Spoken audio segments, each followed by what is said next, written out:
Hey, Ryan, thank you so much for joining us. It's an honor to have you on. My pleasure, man. Stoked to be here. So, Ryan, tell us how it all started. I was reading a little bit about junior year you went out, but that's kind of late in someone's career when you say, oh my goodness, this guy's accomplished so much, but yet you went out junior year in high school for your track and field. Yeah, So tell me, how did that all get started? I think most people will be able to relate to this. I used to hate to run.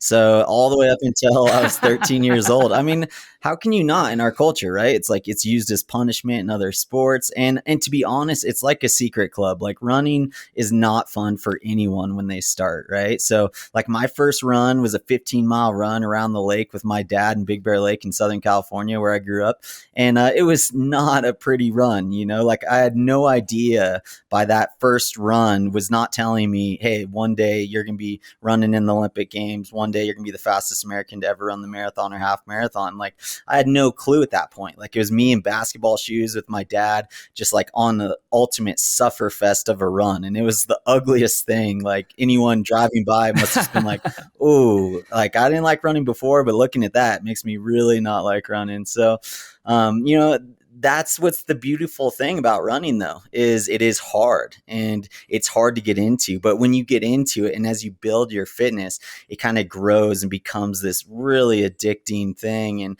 something that I fell deeply, deeply in love with at the age of 13. And I spent the next 20 years of my life seeing how good at this thing I could get. And I'm so grateful that I was able to push through that initial, pushback that keeps most people out of the sport, So just want to encourage, people, our listeners, and they're like, oh, I've always wanted to run my first 5K or 10K or marathon or half marathon, whatever it is.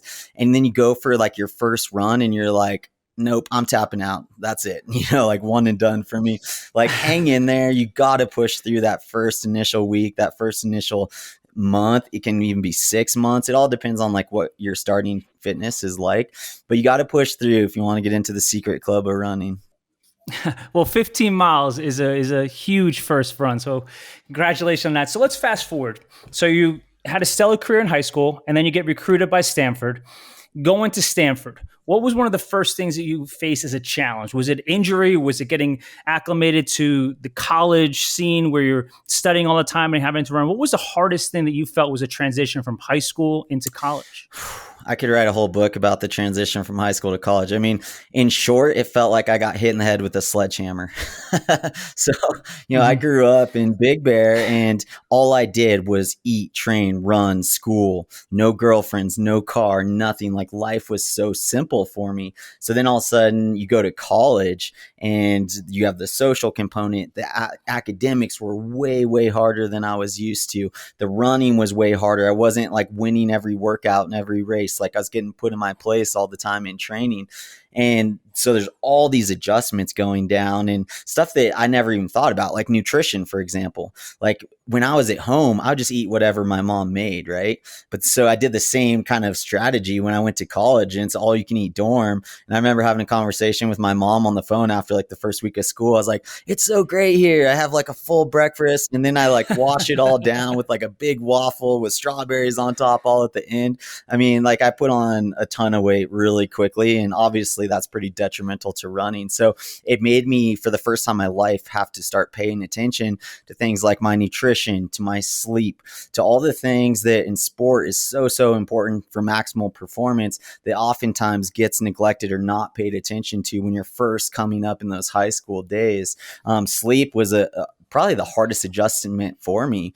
At Stanford, we weren't allowed to choose our freshman roommate. So I got paired with a guy that I really clicked with and really liked a lot. We just had a lot of different habits, right? Like at 9 p.m., I'm like getting ready for bed and he's like having people over to the room and it's loud. And so my freshman year, like I would sleep with earplugs in and then I'd put like rifle ear mufflers on top of my earplugs to try to drown out the noise. And I still like the whole freshman year, my eye was twitching because I wasn't getting enough sleep and there was nothing they could do for me. I talked to my coach. I was like, you got to get me out of here. I'm dying. Like I was getting hurt. I was getting sick all the time. My performance wasn't good on the track or in the classroom. Like nothing was going well because my sleep was off and because my nutrition was off. And these were the lessons that I had to learn through my freshman year is like, man, it's not enough to just do the training. And that's that's why like I'm so passionate about sport and fitness in general right now, is because I see a lot of people doing the training, but then they're missing it because they're not getting the sleep right. They're not getting the nutrition right. And it's like, that's the low hanging fruit. That's the stuff we should get right first. Right. And that's what's going to allow us to get those optimal results. So that's why like my buddy and I, we started Run Free Training, which is like personal online training for runners. And we address that: sleep, nutrition. How are these things going? Because I know like I can give you the perfect training, like the guys, the best in the world. This is what they're doing for training. But if you're not sleeping like them, if you're not eating like them, it's not going to work and you get suboptimal results. You brought up something very imperative: sleep. We as athletes, I was an athlete at the University of Arkansas. We competed against the Cardinals of Stanford, and you guys whooped us. But one of the biggest things that I had to learn too was sleep.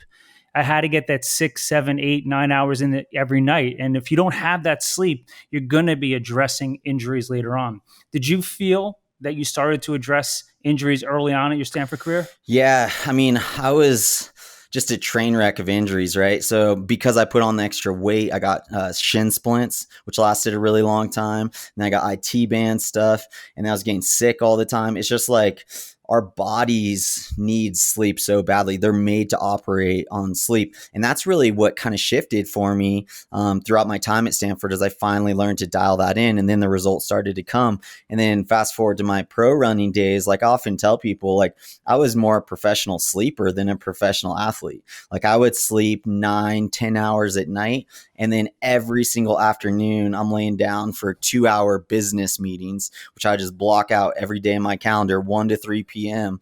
I'm asleep during that time. And I'd wake up and I would feel so much better, so much more refreshed. And then I'd go out for my second run, go to the weight room afterwards, and be good for the rest of the day. But if I missed that nap, I was a basket case for me and for everyone else who was around me. But that's really like what allowed me to kind of take my performances to the next level, was being able to sleep really optimally. Ryan, you bring up a very interesting point. People don't realize not the only importance of sleep, but the impact it has and what happens with the injuries that follow. I broke my spine at the University of Arkansas. I was a long jumper there, and I came down wrong in a jump. And it was because I was so fatigued. It was because I wasn't putting in the time. I finally learned to sleep later on in life, but not having that sleep during my college career has impacted not only my body, but it ended my career and it came up short. Are you still finding that with a lot of athletes today, that they're not getting the proper Oh, sleep? absolutely. Yeah.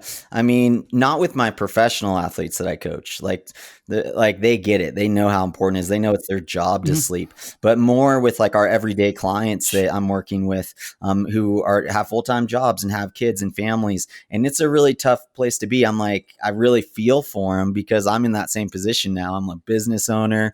I'm a coach. I'm a dad of 4. I'm also an athlete. I have all this stuff going on, and it can be difficult for me to get to sleep at proper times. But I just try to really emphasize with my athletes, like, guys, like there's no point in doing all this training if you're not getting enough sleep to offset that. I think about sleep this way. It's like performance enhancing drugs. It's like the most performance enhancing thing you can do is to sleep. This is when our body Mm, actually restores itself. And what I found to be super, super powerful is then you couple that with nutrition. So like taking in like Muscle Tech casein powder right before bed. That's what I do every single night. And that gives you that slow burning protein. So the whole night I'm sleeping, my body's restoring itself. I'm giving it the sure. nutritional building blocks that it needs to build my muscles back up to basically recover from the day's training. And I find that when the nutrition and the sleep is paired together, that's when like I can train like a madman and still recover and see growth. And there's a saying in bodybuilding, there's no such thing as overtraining. There's just undersleeping and undernourishing yourself. And I think, that's only true to a certain extent, but there's a lot of truth to that. I think a lot of people can train way, way harder than they think they can if they're willing to dial in their sleep and their nutrition. See, it's so important that you just mentioned that, because we need to dial in more. And it's just, you don't even just have to, people who are listening, you just don't have to be an athlete to dial in on sleep. People are coming up 5, 6 hours of sleep and they're saying, I'm waking up at 5. Yeah, but I only get 4 hours of sleep. And then they're wondering why they're sick all the time. Sleep really is the quintessential way that you can not only optimize your talent, but you can optimize your intelligence. You can optimize everything in your life, and you can decrease your chances of injury. What do you feel Ryan, was your biggest injury that not only had an impact on your career in terms of your training, but in terms of your mind? Yeah. Well, first, let me just finish this one last thought on the sleep component, because I think where the water gets Sure. tricky is like for example, I got into bodybuilding after I stopped running, so I really looked up to Arnold, and I remember him talking about like sleep less, like you only need like 4 to 6 hours sleep, right? And so you see people who are doing impressive stuff that get away with sleeping less, and so you're like, well, like they're not sleeping much and they're doing okay. But for me, and like with run free training and with the coaching I do, the question is never what can I get away with? The question is always like, what is optimal? Because those are two very different things. Like you can get away with a little bit Mm, of sleep, just a little bit, and you can get away with it. You can still live, you can still train, you're going to feel all right, you're going to get okay results. But do you want to get those optimal results? Do you want to become the best version of yourself? And if you want to do that, then you got to get as much sleep as your body can possibly give you. So quick just kind of closing thought on the sleep thing. But to answer your question, Jay, about biggest injury I had was prepping for the 2012 Olympic trials, which were in Houston.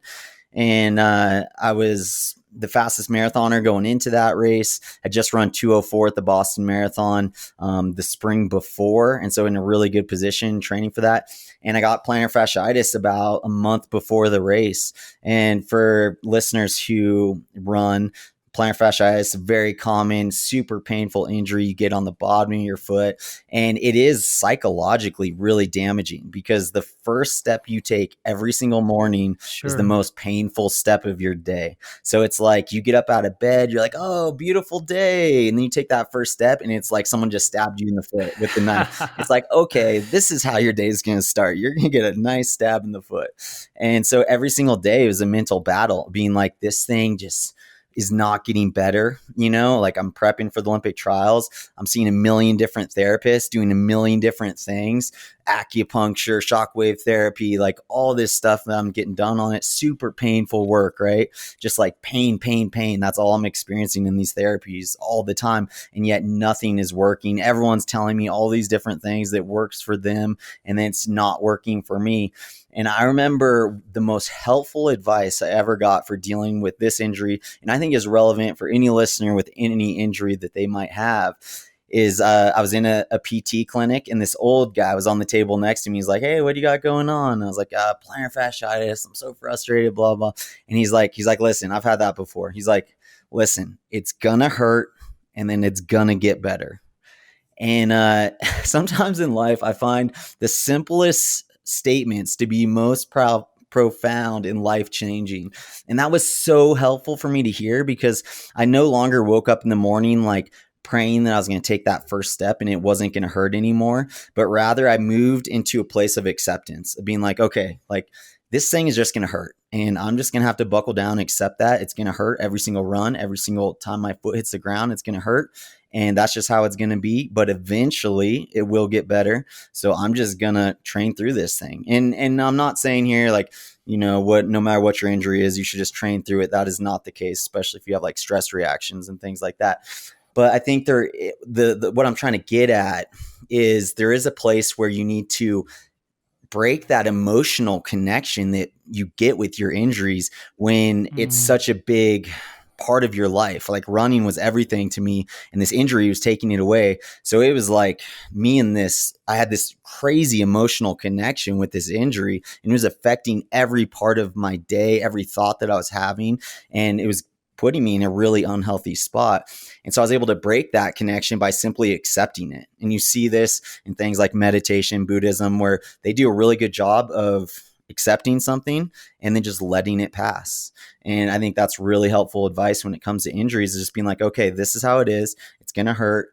I'm going to accept that. And then eventually this thing will pass. And eventually my plantar fasciitis did pass. But I did have to run the Olympic trials on it, and it hurt every single time I took a step. But when you accept it, it allows you to run through it and not have it ruin your day. that's great advice, and I live by one. It's never giving yourself the opportunity to ask what if. Every night before I go to bed, I always say, did I do the best I could? Did I give all I could? Did I make someone smile that needed to smile? Did I reach someone who needed to be reached. And that being said, what I was going through when I went through my injury and a break in the spine is that I created morning rituals. And I would do everything from meditation to incantation, where I say like by December 31st, 2000, whatever, I, Jay Cardiello, accomplished this. Then I have a journal, and then I would take a cold shower. And it was during that 15 minutes where every day I would get, it was a very alone time as you're going through an injury. And I remember just every day focusing as hard as I could on my mind, my mental game to get that up, to get it to where to be at par so I can make a difference, not only in the lives around me, but in my own life. Do you go through, or do you do anything on a daily basis where you have morning rituals, or you create some sort of, almost like accomplishment prior to your day even starting? Yeah, it's an interesting thing how like the structure of my day has changed, and I'd say it was life changing when we adopted our girls and brought them home. Like my casual mornings kind of shifted for sure, and for me now, actually, like I kind of schedule my day a little bit differently than I used to. I used to get up, like have my breakfast, have coffee if I was having coffee that day. I love to journal. I love to get my thoughts out on paper. I think that's so healthy for, especially for Mm, guys to do, who we tend to just hold everything in our minds and not say it to anyone else or not process it. Like writing is so therapeutic for me. So I love to do that if I get the chance. I love to like read my Bible, get wisdom from that every single day. Prayer is a big part of my day, meditation. And I used to love to do that stuff like first thing away in the morning. But now I find like with my busyness, like I am actually like most productive when I get up and I have my coffee and I'm just like ready to hammer, you know? And so I actually like maybe a little bit different than a lot of people do. Like I just I have my coffee, and whatever's the most pressing, like going to require the most mental energy from me, I bang it out right then. Like I'm drinking my coffee and I'm just like nailing emails. And what that does for me is it allows me to free up my headspace, because I always have these really important things I need to get done, you know? And so rather than like trying to do this other stuff sure.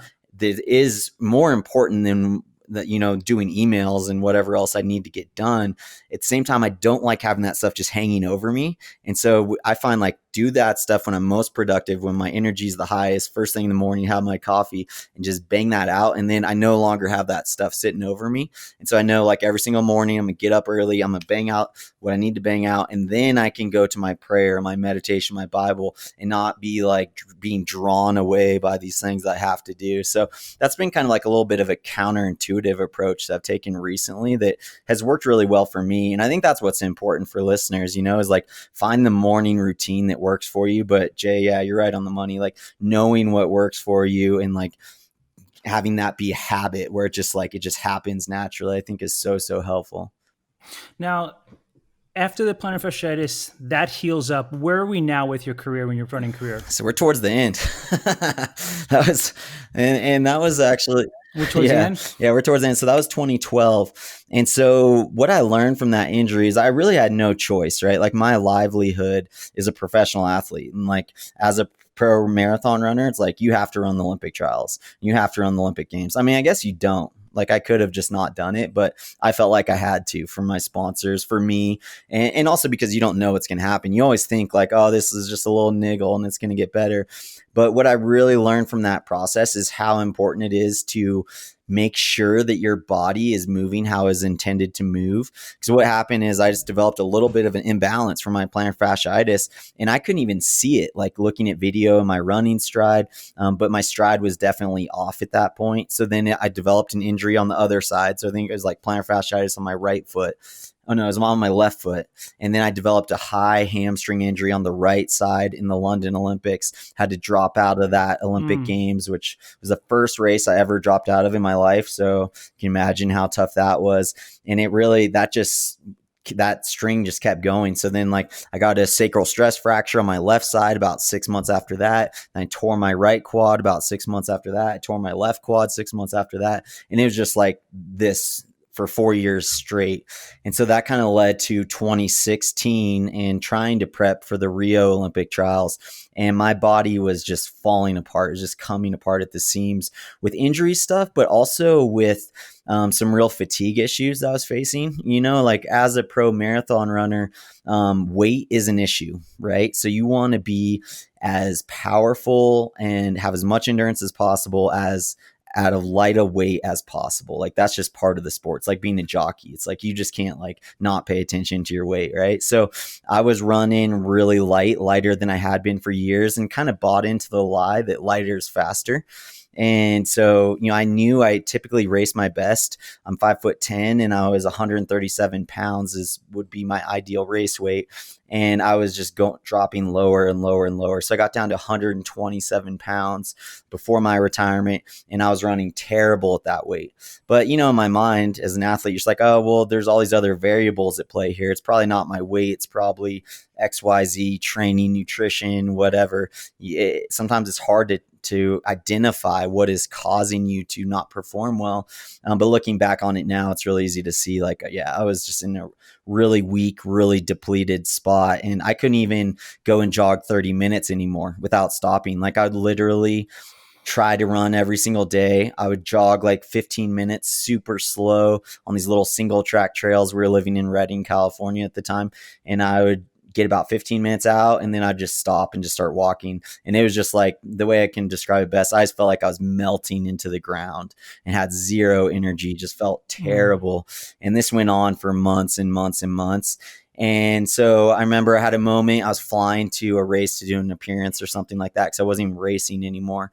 And I remember just kind of having a prayer time with God in the airplane. I was looking out at the ground below me, and just like talking to God, just wanting to make a good decision on where I should go next, because I learned from one of my pastors at Bethel Church in Redding, California, where we were going to church at the time, that you should never make an important decision in the wake of a disappointment, right? So like right after you have a bad race, right after you have a bad workout, right when you get hurt, like these are not times to make like life-changing decisions. And that's such good advice. And I didn't want to just react to like the fatigue and the injury that I was going through, but I did want to pay attention to my body. And so I was just doing some journaling, having a little prayer time, just asking God, like, where do I go from here? And he just showed me like, look at yourself over the last 4 years. Look what's been happening to your body. Like when you look, like your body is always trying to communicate with you, right? Like I believe that as athletes and people, like we just need to be really in tune with our bodies. And like, what is my body trying to tell me in that moment? And it was very, very clear when I looked at it from a 4-year perspective that my body for 4 years has been breaking down, struggling with fatigue. Like I really felt like at that time, like my body was telling me, listen, I've given you everything I could possibly give you for 20 years, and there's nothing left for me to give you. Like it's time for you to give back to me now. And that brought a lot of clarity to my situation. So I decided that I was going to retire at that time on the airplane in that moment.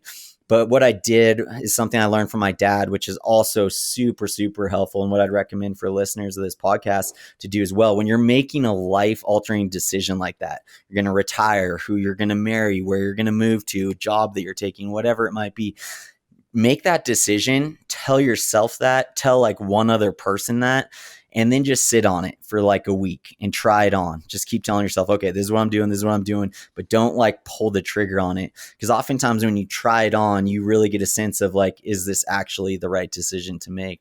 And as I tried it on, I told my wife, Sarah, about it. It just felt, I could just feel peace on it. Right. And when I feel peace on something, I know it's the right move in the direction I needed to go. So decided to retire at that time. And then that kind of launched me into a whole new season, went straight to the weight room, and took me into this new journey of strength training that I've been on that has actually been super, super helpful for me in terms of to continue to grow as an athlete myself. But even like the principles I'm learning in the weight room are really translating nicely to the athletes that I coach now and things that I'm applying in the running space as well. The two actually go really hand in hand together. So that's been super helpful for me, both personally and professionally now as a coach, to kind of have that experience I've had over the last 5.5 years, becoming kind of a strength athlete and trying to transform my body into a new kind of athlete.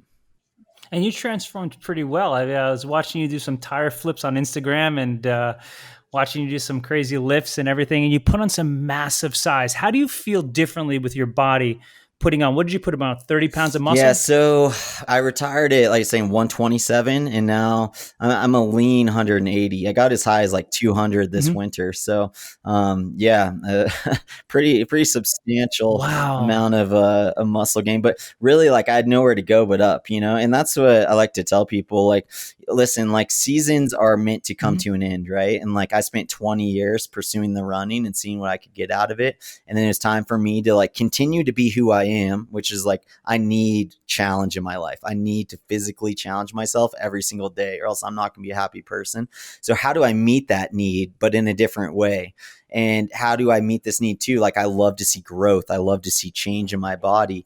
How do I meet that, but not through running, through something else? So, I just want to encourage people like, if you like to see growth, like, choose something that you love to do, but you're terrible at, and it's so easy to improve and get stronger. I mean, when I first started lifting at 127 pounds, I could barely deadlift more than my body weight, right? So like I think I was deadlifting like 150 pounds. I think my squat and my bench was about the Hmm. same. Like it was embarrassing. Like I was in the weight room and I just pulled my hat down real low. I mean, I'm used to being like the one of the best people on the planet at what I do. So to go into something where I'm literally like one of the weakest people on the planet was a real mental kind of challenge for me, but I loved it. I love seeing the growth, and I found that a lot of the principles that I applied in running worked in the weight space as well. It's like nutritionally, like I would eat every 3 hours when I was running professionally because I needed to continually be giving my body the building blocks it needed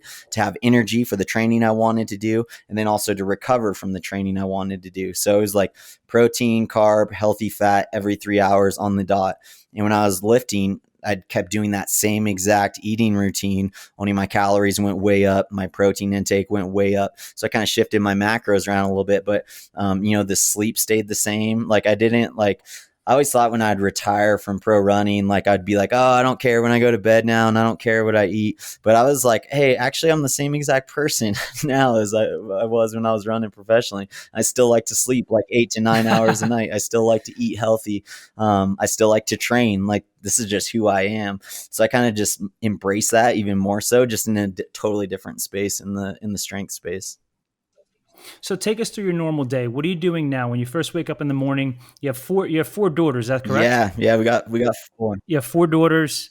That's an instant family, let's just say. So you adopted all four of them, Yeah, correct? so it was right before I retired, and it actually didn't. I didn't retire from running because I was a dad now. I was actually quite the opposite. Like my kids really wanted to see me run. They'd never seen me run professionally when we adopted them. And I just couldn't, like I said, for all the reasons I mentioned before, I just Hmm. couldn't get my body going. So I had to retire. But they've always wanted to see me run. And that, I have to tell them, like, just go look on YouTube. But now actually I'm starting to dabble in some kind of strength and endurance stuff together. But yeah, we adopted four biological sisters from Ethiopia, and that was 5.5 years ago, almost 6 years ago now. And we went from having zero kids to having four kids, and they were Wow. ages 5 all the way up to 15. So we instantly had a teenager in our house, and life was totally shifted. But what I was really surprised by actually was how normal it felt. Like I always thought, like this is gonna be weird. I'm gonna have kids calling me dad now, and we're gonna be a biracial family. What is that gonna feel like? Like there's all these different dynamics at play. And I remember from the moment we adopted them, like they started calling me and Sarah dad and mom, and it just felt totally normal. And I have to like remind myself that we're a biracial family. Like I don't see it or feel it. It's like these are just my kids, you know. And we've been lucky, like in the places we've lived, to not have that be an issue. But we still try to, educate our kids about their race and culture and those things that are important in this day and age. Let me ask you a question. If you today in this day and age, what would you have told your younger self to maybe avoid the injuries? To if you wanted to lengthen your career, what would you have told yourself? Would you have said, "Listen, I'm going to run just one marathon a year. I'm not going to run 140 miles per week." What would you have told yourself? Would you have said, "I would have slept more"? What would have been the biggest difference you have made now and told yourself back then and say, hey, listen, I'm going to prolong my career. I want to hit all my goals? Yeah, I love this question because there's multiple things, but I think the biggest one that comes to mind is oftentimes as marathoners, we kind of buy into this thought that like being fast isn't important anymore. And I didn't necessarily believe that. Like, I mean, I was doing 50-meter hill sprints in my training once per week, and we were doing sprints all the time. And I was lifting, but to be honest, like I was just trying to get through the weight room as quick as I could. Like, and the reason why is because I wasn't noticing a difference from the kind of lifting I was doing. So I'd say the two biggest things for me that to answer your question, Jay, is in the weight room, I would have lifted a lot differently. I would have lifted a lot heavier, but in running specific ranges of motion. So there's, a time and place to just do pure strength training. Say like, for example, the squat, like I usually do butt to the ground squat, and that's great from a strength perspective. But as a runner, like your risk of injury goes way up. You're going to be using way less weight if you squat that deeply. And compared to if you do a half squat, that's a lot about hip extension. That's a very running specific movement. You can use a lot more weight doing that. Your risk of injury goes way, way down. You're going to get a really nice hormonal response from that, which is really huge in the endurance space, because every time I had my testosterone tested as a pro runner, it was clinically low, like clinically low. And there was nothing I could do about that. I tried all the natural stuff. I tried the nutrition stuff. Like my testosterone wasn't going anywhere. The only time my testosterone would come back into normal was when I wasn't running, when I was taking a break from running. And that is not to say that you can't have a healthy hormone panel if you're a runner. But to be me and training 140 miles a week and going balls to the wall and training is a very different thing than, trying to run a sub 3 hour marathon, which is great. Like that's a fast marathon, but the kind of extremes I had to go to run 2:04 in the marathon was pretty dramatic and very, very tough on my body. So going back to the weights, like I would have lifted a lot heavier, but running specific ranges of motion, I think that would have helped my hormones a lot. It would have helped my power a lot. I think I would have noticed a difference in my sprinting. Funny enough, I'm 38 years old.